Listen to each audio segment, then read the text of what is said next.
Vamos então resolver a tarefa número 3 sobre representação e tratamento de dados. O enunciado é o seguinte: selecionou-se uma amostra formada por alunos da Escola da Marta. Da observação do tipo de calçado que utilizavam, obteve-se a tabela de resultados ao lado. Portanto, temos aqui esta tabela. Pretende-se aqui algumas perguntas. Vamos começar então pela primeira. Qual é a população em estudo? Portanto, nós aqui verificamos que existem 4 classes: sapatilhas, sapatos, botas e sandálias. É-nos fornecida a frequência absoluta de 3 delas e regulamenta uma segunda, apenas nos fornece a frequência relativa. Portanto, o objetivo da recolha de dados é sabermos qual o tipo de calçado que cada um dos alunos da Escola da Marta utiliza.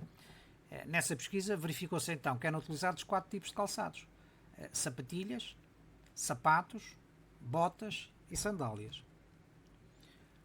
Por definição de frequência absoluta, e sabendo que cada aluno corresponde a um único tipo de calçado, não é?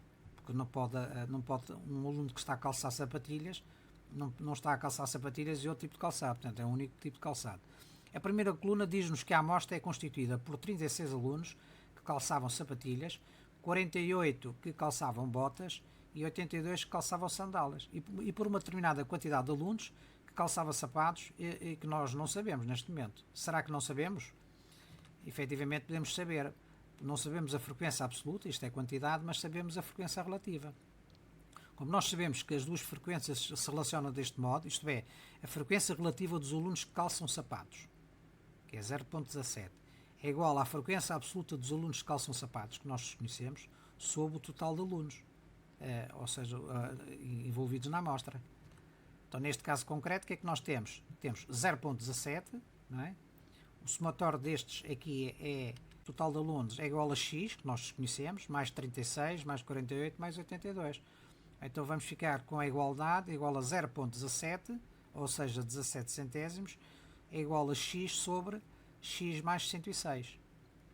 Reparemos que nós temos estas 3 parcelas das frequências absolutas conhecidas e desconhecemos uma frequência absoluta, que é a dos sapatos, né? Recorrendo à propriedade da igualdade, nós sabemos que o produto dos meios é igual ao produto dos extremos. Nós vamos ter 100 vezes x é igual a 17 vezes x mais 106. Propriedade distributiva, 17 vezes x mais 17 vezes 106 dá 2822. Resolvendo em ordem x, obtemos x igual a 34. Portanto, a nossa frequência absoluta para sapatos é igual a 34. A população, já conhecíamos as outras 3 frequências absolutas. Somando 34, vamos obter 200. Portanto, 200 é a população estatística. A segunda questão diz-nos assim: copie e completa a tabela. Portanto, preencher o que falta das frequências relativas e depois as frequências relativas em termos percentuais. Nós sabemos, tendo em conta esta relação, isto é, a frequência relativa é sempre igual à frequência absoluta sobre o total de elementos da amostra, ou neste caso, total de alunos. Nós vamos ter 36 sobre 200, que é o total, é igual a 0.18, que multiplicando por 100 vai dar 18%. No segundo caso, temos 17, neste caso é vezes 100 dá 17%. No terceiro caso, temos a frequência absoluta, que podemos calcular a frequência relativa, 48 sobre 200 dá 0.24, ou seja, 24%, cá está. E no último caso, sandálias, nós temos a frequência absoluta 82, portanto, sobre 200 dá 0.41, ou seja, em termos percentuais, 41%. A terceira questão diz: indica a dimensão da amostra. Nós convém recordar e distinguir o que é população estatística, ou simplesmente população, e amostra. Né?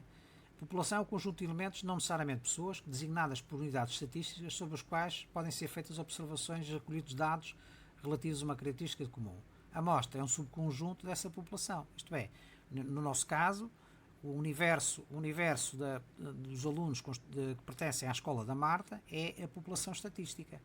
Nós até desconhecemos quantos alunos é que tem essa escola. O que nós sabemos é que foram selecionados apenas 200 alunos para esta análise, não é?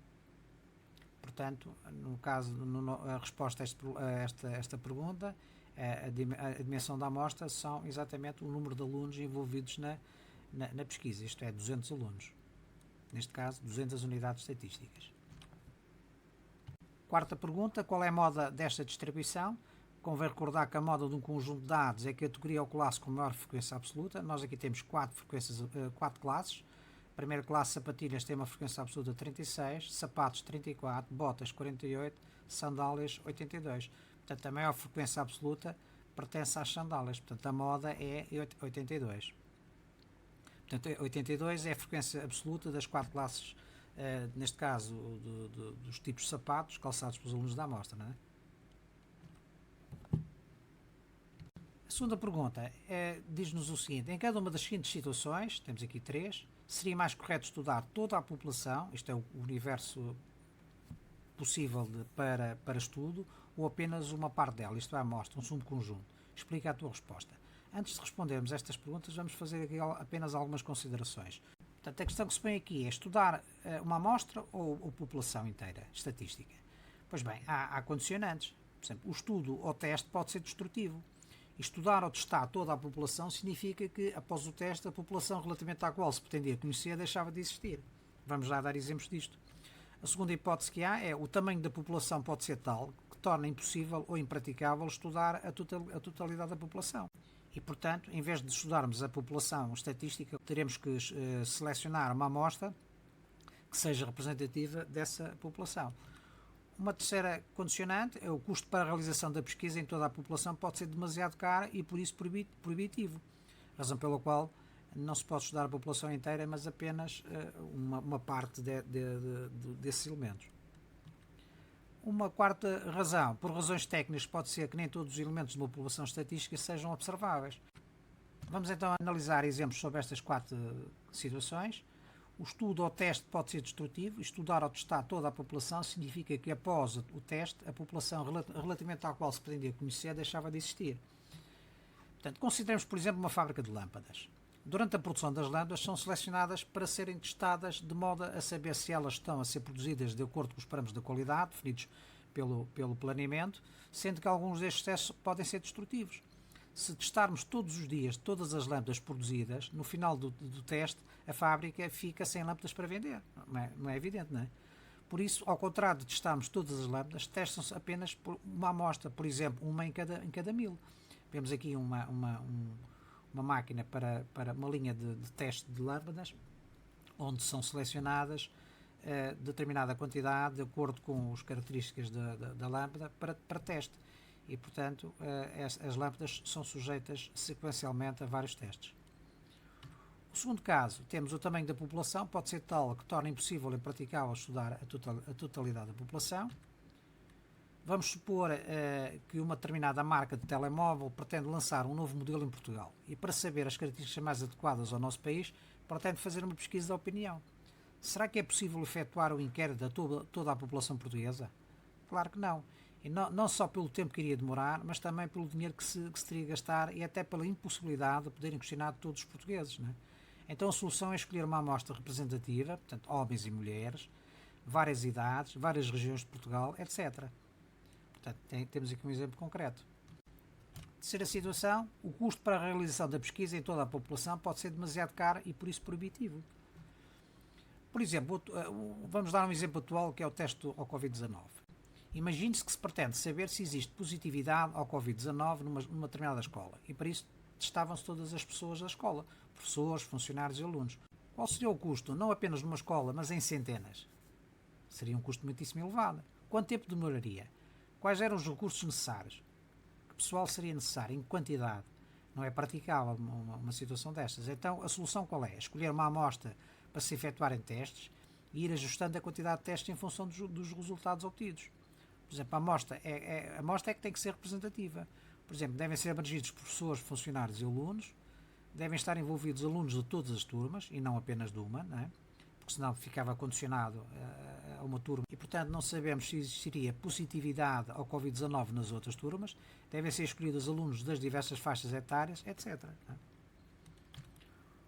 O último exemplo. Por razões técnicas, pode ser que nem todos os elementos de uma população estatística sejam observáveis. Quando uma farmacêutica desenvolve um tratamento para uma certa doença, isto é um exemplo, a população é o conjunto de todas as pessoas com a dita doença ou que venham a ter a mesma. É, portanto, um número desconhecido. Neste caso, escolhe-se uma amostra representativa, selecionando-se um conjunto de doentes de acordo com um critério técnico bem definido para testarem o tratamento. Portanto, vemos aqui um exemplo concreto disto. No nosso caso, E respondendo às questões, da situação 1, fazer o estudo da durabilidade em horas de um tipo de lâmpadas. Cá está o exemplo que nós escolhemos. O estudo ou teste pode ser destrutivo, e estudar ou testar toda a população significa que após o teste a população relativamente à qual se pretendia conhecer deixava de existir. Portanto, neste caso, nós temos que estudar com base numa amostra, não com base na população. Na segunda situação, fazer um estudo relativo à cor dos olhos dos alunos de uma turma. Portanto, neste caso, a população estatística é limitada, é uma turma, e a pesquisa tem um baixo custo, resume-se a uma observação e anotação da cor dos olhos. Portanto, para que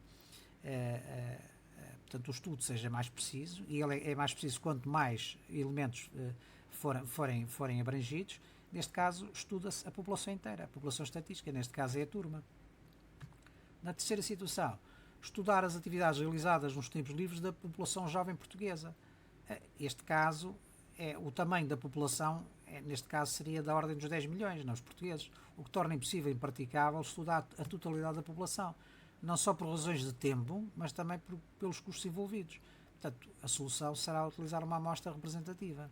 Portanto, vemos aqui 3 exemplos e 3 justificações. Nem sempre, a maior parte das vezes, não é praticável utilizar a população estatística, mas apenas uma amostra, e que deve ser representativa. E para isso existem técnicas que vocês aprenderão muito mais tarde para ajudar a definir o tipo de amostra.